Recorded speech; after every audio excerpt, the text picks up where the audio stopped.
10 বৎসর আগেকার কথা বলিতেছি। বম্বেতে জাহাজ হইতে নামিয়াই বাড়িতে তার করিয়া দিলাম।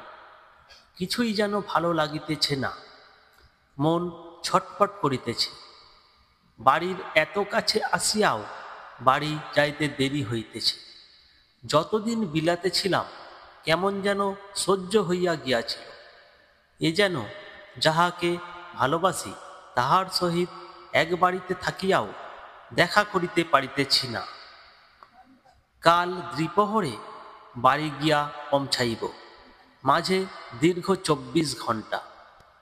সন্ধ্যাবেলায় বম্বে হইতে যাত্রা করিলাম। সন্ধ্যা ক্রমে রাত্রিতে ঘনাইয়া আসিল। ট্রেনটা ঊর্ধ্বশ্বাসে ছুটিতে লাগিল।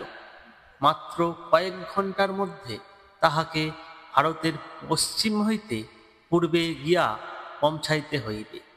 তাই তাহার এই প্রচণ্ড গতি।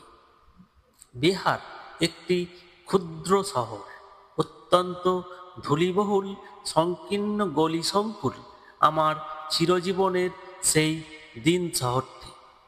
জন্মভূমি নয় বটে, কিন্তু আজন্ম জীবনটা এইখানেই কাটিয়াছি। নারীর যত টান সমস্ত সেই শহরটাকে অজগরের মতো জড়াইয়া আছে। তারপর আমাদের বাড়ি, ঠিক রাস্তার ধারেই চুনকাম করা মস্ত বাড়িখানা। চৌমাথা হইতে দেখা যায়। পাশে গোলাপের বাগান। বাবার গোলাপের ভারী শখ।